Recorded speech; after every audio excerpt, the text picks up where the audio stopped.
नमस्कार। आज का वीडियो एक बहुत महत्वपूर्ण वीडियो होने वाला है, क्योंकि इस वीडियो में आपको बताऊंगा कैसे एक सामान्य बीमारी हमारी खतरनाक बीमारी में कन्वर्ट हो जाती है। एक ऐसी व्याधि या ऐसा रोग जो स्टार्टिंग फेज में बहुत सिंपल है, जिसको इजीली हम ठीक कर सकते हैं या हम डॉक्टर की निगरानी में रह करके उसको समय से पहले ठीक कर सकते हैं, बट वो हमारा खतरनाक रोग क्यों बन जाता है और हमें ये पता भी नहीं चलता। दोस्तों, कभी भी कोई बीमारी यदि शरीर में आती है तो वो कुछ सिंपल से लक्षण लेकर के आती है। अगर लिवर की प्रॉब्लम है तो पेट में दर्द होना, गैस बनना, भूख ना लगना, डाइजेशन का खराब होना, इस प्रकार के सिम्टम मिलते हैं। ऐसे ही हर बीमारी में अपने अपने लक्षण होते हैं, लेकिन उस समय उन लक्षणों को इग्नोर करके हम उसी डाइट को कंटिन्यू करते जाते हैं जैसा भोजन हम पहले से कर रहे हैं, जबकि हमें सबसे पहले अपने दिनचर्या पे, अपनी डाइट पर ध्यान देना चाहिए। हमें नोट करना चाहिए कि हम क्या गलत कर रहे हैं, वहां से हमें आइडिया लग जाता है।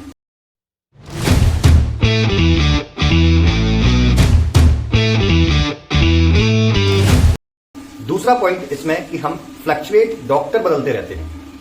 हम गए किसी डॉक्टर के पास, हमने उस रोग के लिए परामर्श लिया, फीस दी, सब कुछ रिपोर्ट्स कराई और हमने 3-4 दिन देखा, हमें रिलीफ नहीं मिला तो हम दूसरे डॉक्टर के पास पहुंच गए। जबकि यहां हमें देखना आवश्यक होता है कि वो व्याधि कितनी गंभीर है और उसको ठीक होने में कितना समय लगेगा। हर रोग का एक समय होता है, वो उतने समय में ही क्योर हो पाता है, उसमें जल्दबाजी ना करें। और इसमें होता क्या है कि हम डॉक्टर को बदलते रहते हैं, डॉक्टर बदलते बदलते हमारे पास इतनी फाइल मोटी हो जाती है और हमारी बीमारी दिन ब दिन बढ़ती ही जाती है।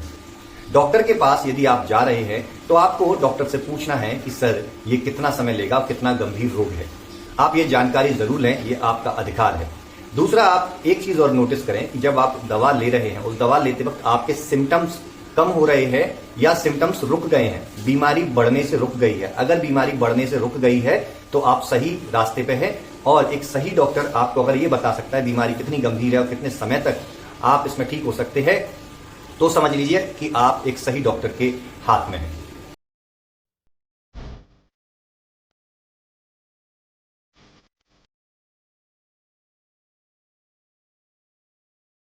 नेक्स्ट हमारा जो कंसेप्ट है वो है फॉलोअप। जी हाँ, हमें डॉक्टर के पास रेगुलर फॉलोअप के लिए जाना चाहिए, क्योंकि कई बार मेडिसिन में बदलाव करने की आवश्यकता होती है।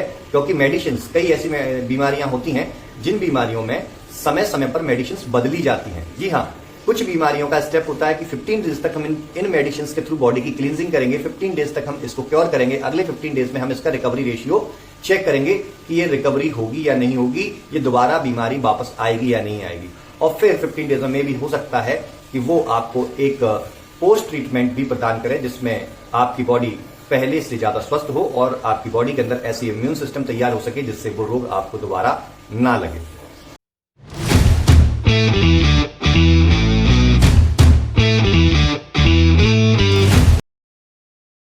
नेक्स्ट स्टेप आता है कि हम YouTube और Google पे जाकर के ऐसे लोगों के कंटेंट को कंज्यूम करते हैं जिन लोगों को मेडिकल सिस्टम का एम नहीं मालूम है।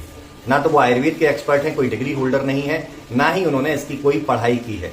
बस यहां वहां से कंटेंट उठा करके उसको चेप के चिपका दिया आपको मनोरंजन के रूप में। और ध्यान रखिए, कोई भी हेल्थ रिलेटेड कंटेंट कभी भी मनोरंजन के लिए नहीं होता, ये बोरिंग कंटेंट होता है और बोरिंग कंटेंट को आपको समझना होता है, यहां दिमाग लगाने की आवश्यकता होती है।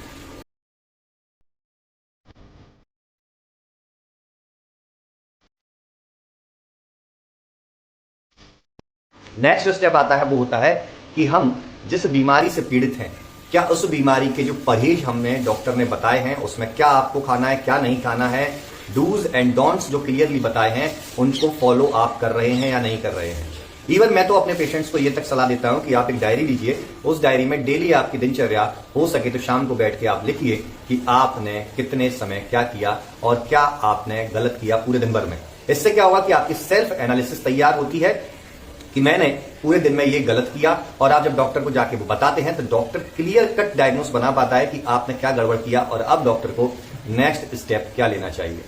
दोस्तों, जिस प्रकार से बीमारियां आज के समय में हैं, मैं कहूं 90% ऐसी बीमारियां हैं जो हमारे मेटाबॉलिक सिंड्रोम की वजह से होती है, हमारे डाइजेशन की वजह से होती है, हमारी खराब दिनचर्या की वजह से होती है। और इन 90% बीमारियों को यदि आपने ट्रैक करना शुरू कर दिया तो डेफिनेटली आप काफी हद तक अपनी बीमारियों को शुरुआती दौर में ही घर पे बैठ के इजीली समाप्त कर पाएंगे। लेकिन यदि इनको इग्नोर करते रहे और वो कहते हैं ना कि अरे सब खा रहे हैं हम भी खाएंगे, क्या फर्क पड़ता है, ऐसी अगर अवधारणा आपकी है तो फर्क पड़ता है। आपका स्वास्थ्य खराब होगा और आपके स्वास्थ्य खराब होने से आप परेशान होंगे, आपकी फैमिली परेशान होगी। तो अपने लिए नहीं तो कम से कम अपनी फैमिली के लिए अपने स्वास्थ्य का ख्याल रखना शुरू करें। चलिए, मैं डॉक्टर शैलेंद्र शर्मा आपसे विदा लेता हूं, तब तक के लिए धन्यवाद।